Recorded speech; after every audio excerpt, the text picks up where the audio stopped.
पंचकुला में जयराम ठाकुर ने आप सांसदों के बीजेपी में जाने पर बड़ा बयान दिया। उन्होंने इसे ऑपरेशन लोटस मानने से इनकार करते हुए नेताओं का निजी फैसला बताया। साथ ही हिमाचल सरकार पर आर्थिक बदहाली और नेतृत्व की कमी का आरोप लगाया।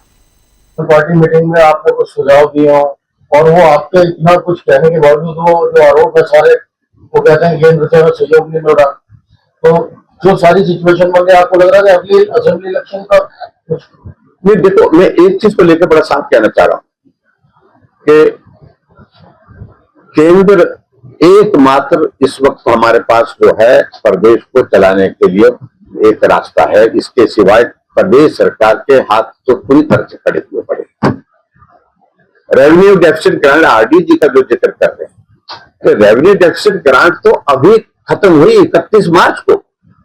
इससे पहले तो हिमाचल को रेवेन्यू डेफिसिट ग्रांट मिल रही थी, तो लेकिन रोना तो 3.5 साल से आप रो रहे हैं इसी बात को लेकर के भी केंद्र से पैसा नहीं मिल रहा। क्यों नहीं मिल रहा? केंद्र का ही पैसा मिल रहा है। आपको मैं एक अगर फिगर दूं, मनमोहन सिंह भी देश के प्रधानमंत्री रहे 10 साल तक, और उनके कार्यकाल में 2 फाइनेंस कमीशन के रिकमेंडेशन के आधार पर जो हिमाचल प्रदेश को रेवेन्यू डेफिसिट ग्रांट मिली वो भी 18,000 करोड़ रुपए, 18,000 करोड़ रुपीज। वेरस मोदी जी के नेतृत्व में 2 फाइनेंस कमीशन की रिकमेंडेशन के आधार पर हिमाचल प्रदेश को मिला 89,300 करोड़ रुपीज, यानी कि ऑलमोस्ट 72,000 करोड़ ज्यादा मिला है। उसको करके झूठ बोलना ये कतई भी उचित नहीं है।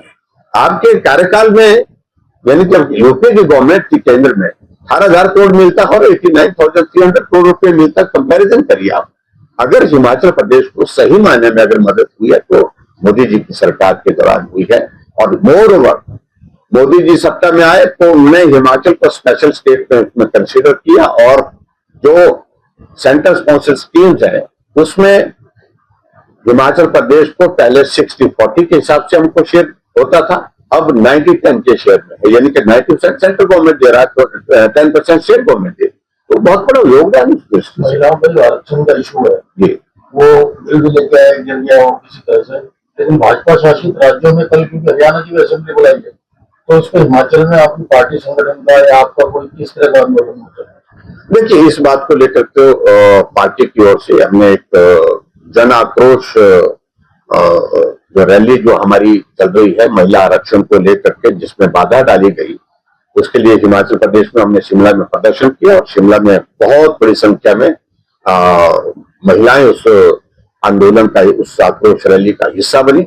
और ये कार्यक्रम पूरे देश भर में चल रहे हैं और मुझे लगता है हरियाणा में भी कार्यक्रम चल रहे हैं, पूरे देश भर में चल रहे हैं। और कांग्रेस को एक्सपोज करना कि कहते क्या है और करते क्या।